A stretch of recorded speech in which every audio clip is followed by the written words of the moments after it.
Bonjour à tous, bonjour et bienvenue à cette vidéo du 26 octobre 2023. On va parler de la dernière news crypto et de l'état du marché, où est-ce qu'on en est.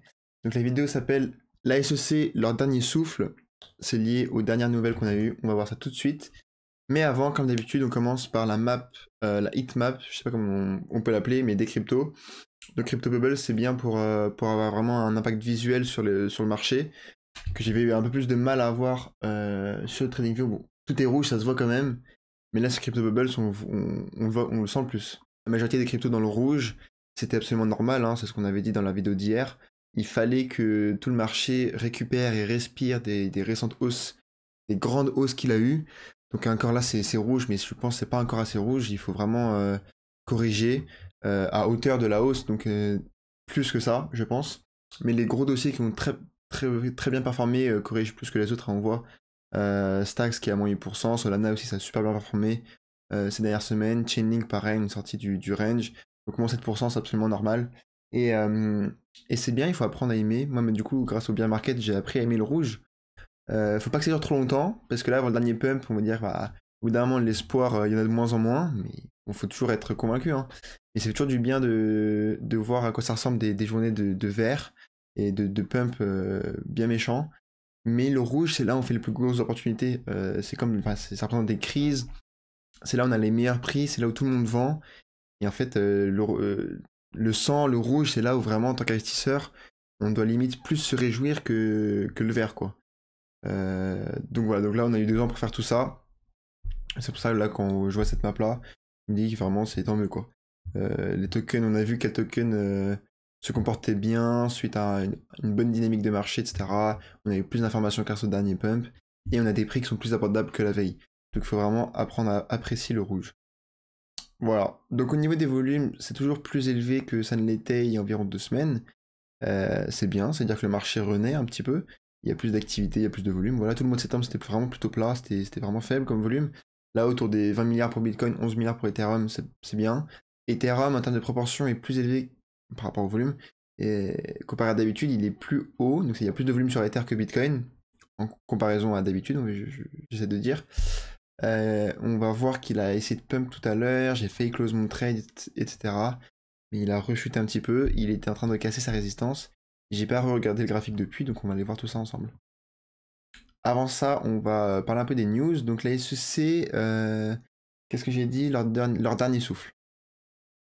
Donc on a eu Gary Gensler, qui, pour remettre un peu le contexte, qui se prend une pression phénoménale de tous les côtés, où il a une dizaine de demandes de TF Spot, donc par 10 fonds d'investissement, et les 10 fonds d'investissement, c'est pas les rigolos du village, c'est les 10 on va dire, des 20 plus gros fonds d'investissement américains, dont BlackRock, qui sont voilà, les rois absolus. Il y a que des gros fonds qui demandent ces ETF-là, donc rien que déjà ça, c'est une grosse pression, et c'est compliqué de refuser ces 10 ETF. Bon. Sachant que BlackRock a, même on va dire, les 10 se sont impliqués, ont bien fait leurs devoirs, ont bien submit leurs demandes, etc. Ah, là, Guy Gensler, rien que pour ça, c'est compliqué de tous les refuser. De 1. De 2, il s'est pris plein de bâches, si je peux dire, avec son procès contre XRP. Ça, on n'en a pas vraiment beaucoup parlé, parce que juste après cette news, le marché a pump. Mais c'est violent. Donc, Guy Gensler voulait la mort de XRP. Il a essayé pendant 2 ans. Il y a eu 3 dates où son échec a été prouvé. Et à la fin, il envoie une lettre à la juge où il admet qu'il a eu tort et il abandonne les charges. Donc c'est vraiment l'aveu de faiblesse par excellence. Donc ça, c'est beaucoup de gros coups de pression. Ils n'ont pas été autorisés à faire appel par rapport à leur décision sur l'ETF de Grayscale. Encore une fois, ils sont dos au mur. Donc vraiment, et quand je dis ils sont dos au mur, c'est la SEC, bien évidemment, mais c'est vraiment d'abord Gary Gensler. Parce que c'est Gary Gensler, donc le dirigeant, c'est lui qui dit la direction à toutes ses équipes, quoi. Et donc, et vraiment, dans cette guerre contre les cryptos, celui qui l'incarne, c'est pas la SEC, c'est Gary Gensler. Comme on a vu, hein, il y a 3 jours, je sais pas si j'ai fini vidéo dessus, donc je pense que c'était à 2 jours, où il y avait une cadre de la SEC qui a dit moi je comprends pas, les ETF ils auraient dû être acceptés il y a 5 ans, la SEC dès qu'on parle de crypto ils sont à côté de la plaque, quoi. Donc voilà, donc, Juste pour dire qu'il y a bien au moins une personne dans les SEC qui n'est pas d'accord avec ce que dit Guy Gensler, mais elle n'a pas le choix parce que c'est lui le patron. Donc voilà, c'est vraiment lui la tête de la guerre contre la crypto, et il est vraiment en mauvaise posture. On avait aussi, là je viens de repenser à l'attaque qu'il avait faite sur tous les altcoins, c'était ici. Donc c'était pendant le juin, il avait... Si c'était passé quoi? Ah oui, il avait sorti une liste où il avait déclaré genre 20 ou 30 cryptos, 30 altcoins. Il disait que ces 30 altcoins là c'était des securities. On savait pas de ça sortait, et je me souviens c'était un samedi il me semble. Mais je me réveille et moins 20% sur tous les altcoins. Donc hallucinant.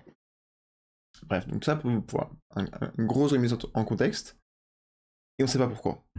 Il y en a qui disent que c'est parce qu'il a été refusé, il a postulé pour travailler chez Binance, donc c'est fou quand même en vrai le sort, parce qu'il avait failli travailler chez Binance, qui est le plus gros exchange de crypto-monnaies, et ensuite il se retrouve à la tête de la SEC et il déclare une guerre, on va dire, un peu personnelle contre les cryptos. Est-ce que c'est une vendetta personnelle? Ça semble un peu petit, c'est vraiment malsain quoi, surtout ces échelons de pouvoir, mais bon, on ne sait pas trop pourquoi. En tout cas, tout ce qui est sûr, c'est qu'il n'aime pas les cryptos. Alors que aussi, je sais pas si vous êtes au courant, mais il sait vraiment de quoi il parle. J'ai déjà vu des interviews de lui, des présentations où c'était lui qui présentait Bitcoin. Il sait vraiment de quoi il parle, et je pense qu'il sait mieux de quoi il parle que lorsqu'on compare la majorité des gens qui sont investis dans la crypto, hein. En tout cas sur le Bitcoin, la blockchain, le réseau, etc. Donc on peut pas dire, ouais, comme moi je dis souvent avec les détracteurs de la crypto, on peut pas dire il est contre, mais ça ne vaut rien parce qu'il n'y connaît rien. Que tu sois contre, pas de souci, tant que tu connais, tant que tu sais de quoi tu parles. Si tu me dis c'est nul, machin, ça ne vaut rien et que tu sais pas de quoi tu parles, bah ça a autant de poids que moi qui parle d'un sujet que je ne maîtrise absolument pas et qui prononce une opinion, quoi. Donc voilà. Avec lui, ce n'est pas le cas. Donc on ne sait pas d'où ça vient. Bref. Donc récemment, lors d'un forum, il a déclaré que les cryptos c'était que de la fraude. Est-ce qu'on a les guillemets? Voilà, donc c'est une prolifération de fraude, d'escroquerie, de faillite et de blanchiment d'argent. Bon, c'est l'argument, on va dire, classique qui, lui, le rabâche depuis des années et des années, mais là, il le redit encore une fois, clairement, etc.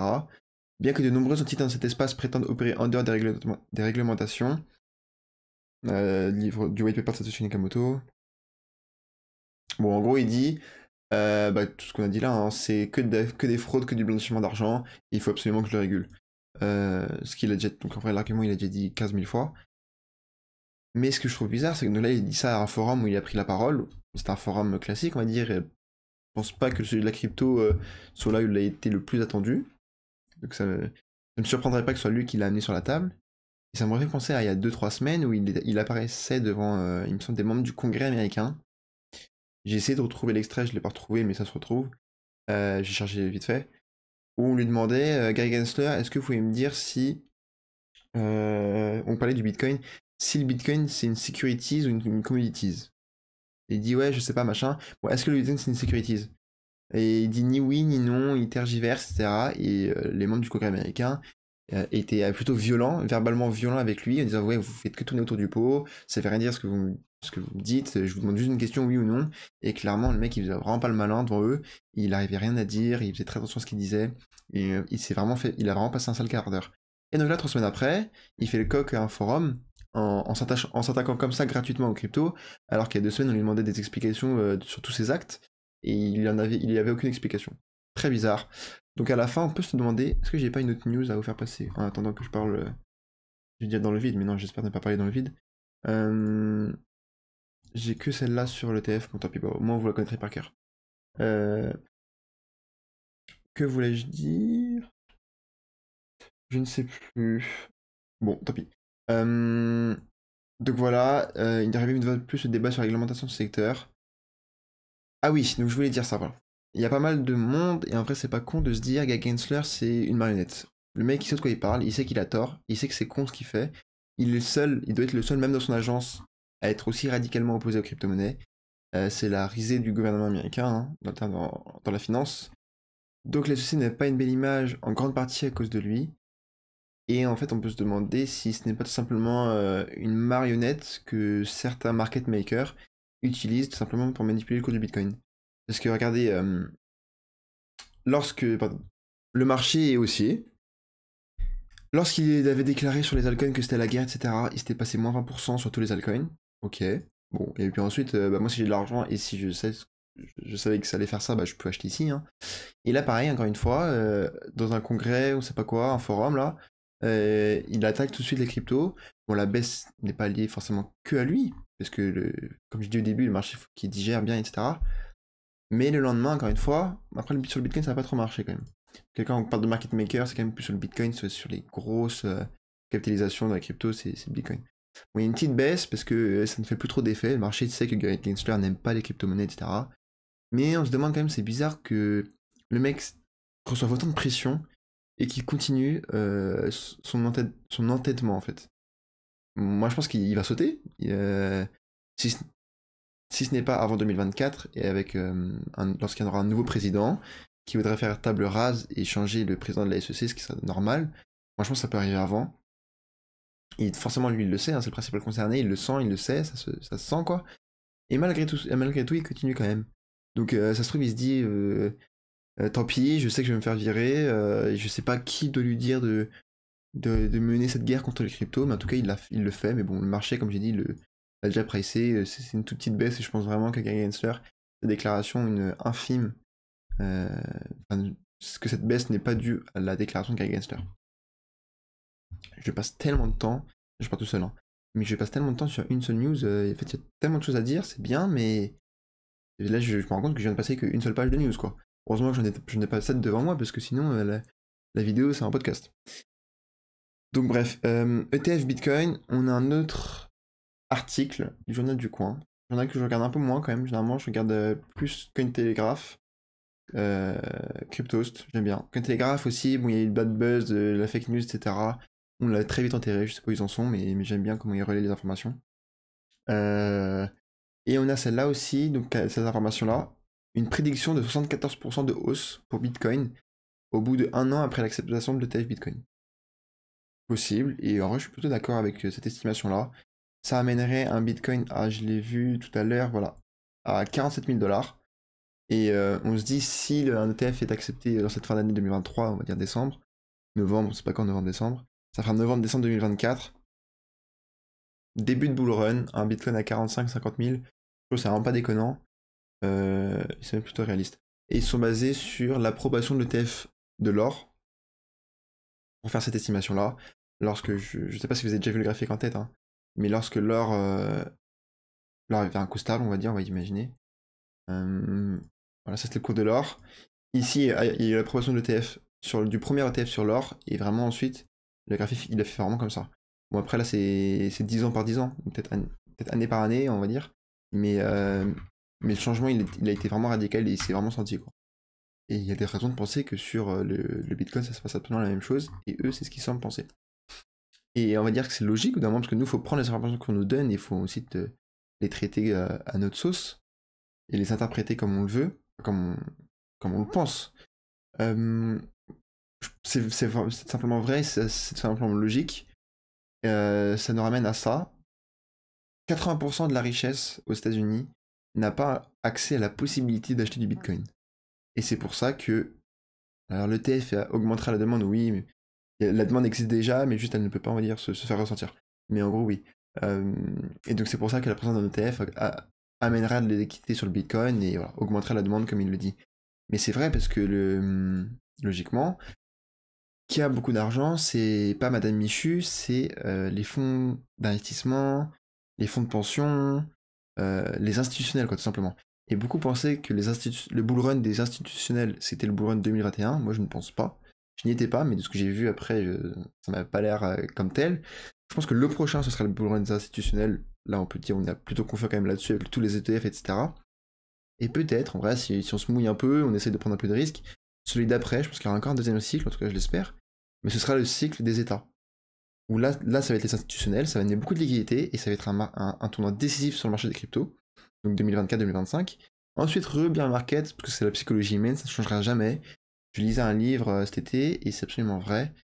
S'il y a un domaine qui n'a pas changé depuis des dizaines d'années, bon, c'est l'éducation. Parce que les salles de classe, c'est toujours les mêmes, alors que les voitures, elles ont progressé, les trains, ils ont progressé, tout a progressé, sauf les salles de classe.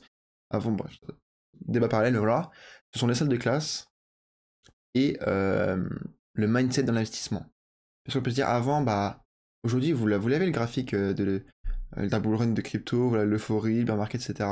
Ça existe déjà en bourse, et ça existe depuis la nuit des temps en fait. Et là on peut se dire, mais ok, ça est arrivé durant les 50 premières années, les gens ont compris, etc., le grid, machin, et depuis ils agissent, ils sont améliorés, mais en fait pas du tout.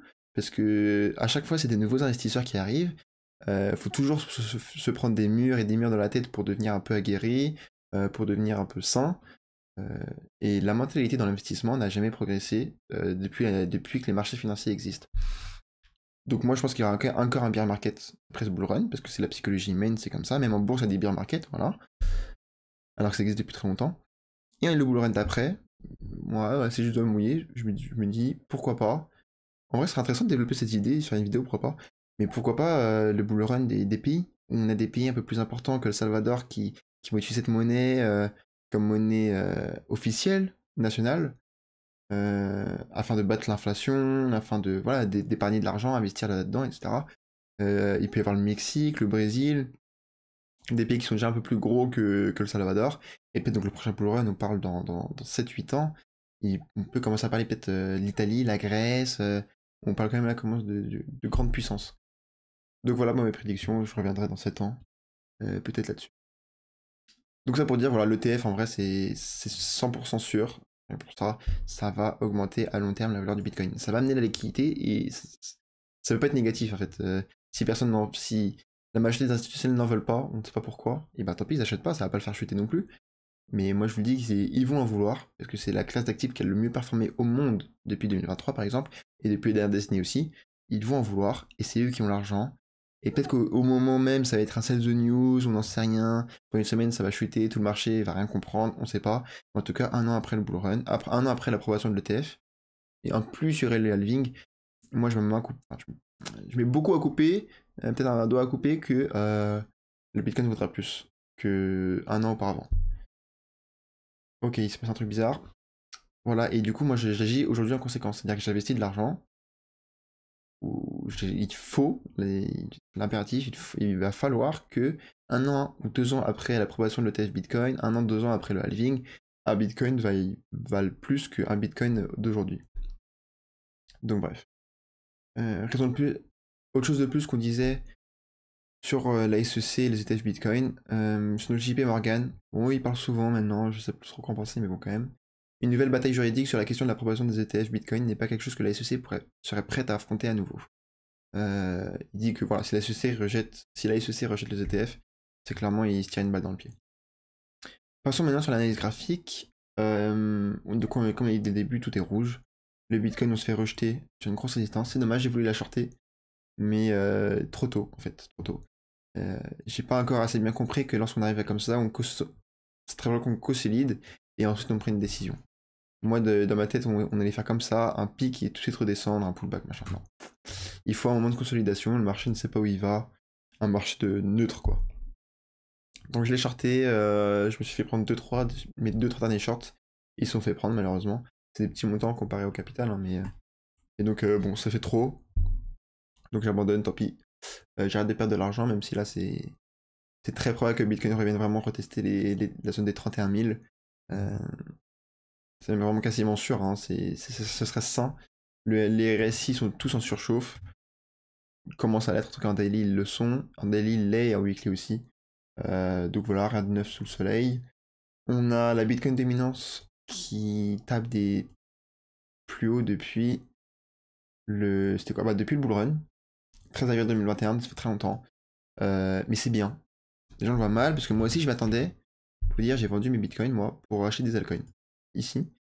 Parce que, en février, je sais pas si vous étiez là, je pense que oui, il y a une sorte de mini season où tous les altcoins étaient au plus haut. The Graph était à 2 fois sa valeur aujourd'hui. Moi, j'ai un gros bac de Veracity, pareil, c'était 2 fois sa valeur. Et en février, on était là. Donc les Bitcoin dominance venait d'arriver sur cette résistance. Elle s'était faite rejeter juste ici, comme ça. Et on avait des altcoins qui avaient déjà super pété. Donc, ok. Donc moi, arrivé ici, on se fait rejeter magnifiquement bien par le dessus. Arrivé ici, machin, bah, je vends petit à petit des parts de Bitcoin, etc. Pour racheter dans les altcoins. Et à la fin, le marché prend tout le monde à l'envers. Il break out, il pull back parfaitement bien. C'est chirurgical. Et là, il va vers la hausse. Donc, bon, bah là, malheureusement, on a mal lu. Enfin, moi, j'ai mal lu le marché. Mais tant pis, c'est pas grave. J'ai pas À la fin, j'ai des altcoins qui se comportent quand même très bien, hein, qui sont Veracity et Tao. J'ai aussi pas mal de Caspar, mais voilà. Pourquoi ça me dérange pas qu'on monte? Monte, que le Bitcoin monte. Mais avec l'ETF, c'est même très probable qu'on monte encore plus, hein. Qu'on conseille comme ça et qu'on aille vers les 60%. Bah, tout simplement parce que lors du bull run, il y aura une all season. Parce que, encore une fois, c'est la psychologie humaine d'aller chercher les gains, les profits, d'aller tout le temps dans l'extrême. Donc, les gains faits sur le Bitcoin iront sur Ethereum et sur les altcoins. C'est comme ça que c'est toujours passé. Et c'est comme ça qu'il faut continuer à voir le prochain bull run. C'est juste les règles de bull run. Voilà, il y a de grandes chances que ça se passe en tout cas. Et lorsque ça se passait, et bah, si la Bitcoin dominance elle est aussi haute, et bah, lorsqu'on va se retourner et aller en dessous d'ici, parce que là c'était le bottom de l'ancien bull run, on va aller vers les 30. On a un chemin qui est délirant où on pourra se gaver sur les altcoins. Parce que, bah, comme vous le savez, les altcoins, lorsqu'ils pètent, ça pète beaucoup plus fort que le Bitcoin. Donc ça ne me dérange pas et tant mieux. Donc voilà, et aussi, chose importante, intéressante à voir, c'est toujours bien de le voir, c'est les indices boursiers. Moi, je suis pas du tout expert en bourse, je suis normal, on va dire, je m'intéresse beaucoup plus à la crypto-monnaie, mais c'est quand même un petit peu lié. Du moins, ça l'était, du coup, suivre le marché crypto, ça revient de près ou de loin à suivre le marché boursier. Et donc là, depuis les ATH sur la S&P 500, là on est en weekly, hein, c'est des long time frame quand même, mais depuis, on va dire, la rentrée, c'était quand là? Voilà, 30 juillet, depuis cet été, on fera un méchant moins 10%, et ça ne finit plus. Ça ne finit plus. Là, on est en daily. La bourse se retourne. Le Nasdaq, pareil, c'est dur. Si on mesure, mesurons. Donc là, depuis 10 jours, on est à moins 6%. C'est énorme sur le marché boursier. Déjà, en vrai, si on prend de là, c'est-à-dire qu'on a moins 10%, quoi. Moins 10% sur le marché crypto, ça se sent déjà. Bon, ça va, mais ça se sent. Mais moins 10% sur le marché boursier, c'est vraiment hardcore.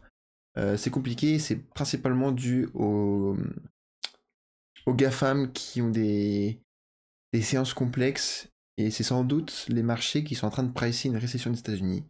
Et ça arrive souvent, en fait, lorsque tout chute, lorsqu'une récession est annoncée et est officielle, en fait, bah, c'est la fin de la récession. Parce que donc une récession, c'est 2 trimestres consécutifs où le PIB diminue. Il n'y a plus de croissance en fait. Mais du coup, lorsque la récession est annoncée, bah, ça s'est souvent passé. Bah, quelques mois plus tard, c'était déjà fini. Et ça a duré, c'était que très court, parce qu'en fait, le vrai moment de récession, bah, ce n'était pas déclaré officiellement. Et donc peut-être que là, les marchés sont en train de pricer ça, que c'est compliqué. Il y a aussi l'incertitude au niveau géopolitique. Et ce qui est... Donc ça, ok, ça baisse. Bon, maintenant, ça veut dire quoi, ok? Bah, ce qui est intéressant de voir, nous, c'est que le Bitcoin, si on regarde sur les 10 derniers jours, sur le S&P 500, on a perdu 10%, ou 7%. Et bah, nous, sur le Bitcoin, sur les 10 derniers jours, c'est rien à voir. Depuis 2023, on a pu remarquer qu'il y avait une décorrélation qui est en train de se faire. Et là, c'est vraiment on va dire la scène finale de cette décorrélation, l'apothéose de cette décorrélation, qui était jusqu'à aujourd'hui, j'ai jamais vu auparavant en fait. Avant, bah, crypto était égal à actif très risqué, action est égal à actif risqué, les actions ça chute, les cryptos ça chute. Donc les actions ça prenait moins 2%, les cryptos c'était moins 6%. Voilà. À chaque fois c'était comme ça, les actions ça montait, les cryptos ça montait, etc.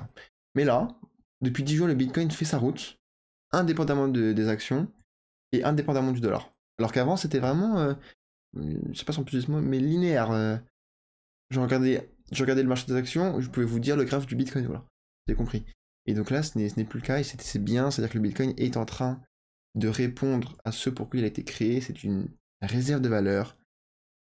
Il est utile lorsqu'on veut s'émanciper euh, d'un État, d'un gouvernement. Il est utile lorsqu'il y a de l'incertitude géopolitique. Il est utile dans les périodes de conflit, lors des périodes de crise. Et il est en train de remplir sa mission. Donc c'est un bon signe. Je vais pas passer tous les altcoins, de toute façon ça sert à rien. Même s'il y a des choses à dire, hein, c'est quand même des gros mouvements à la baisse. Mais je l'ai fait en 2 vidéos, donc là je pense qu'on est déjà à 25 minutes, c'est déjà trop long.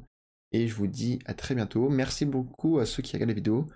J'espère imaginer qu'il y en a qui regardent, on va dire, de manière quotidienne mes vidéos, ça me ferait très plaisir. Je ne sais pas s'il y en a encore. Mais ça ne saurait tarder. On va persévérer. Et mettez un like, il y en a un qui met tout le temps un like, ça me fait super plaisir. Mettez un like et abonnez-vous. Et je vous dis à demain pour une nouvelle vidéo. Ciao ciao.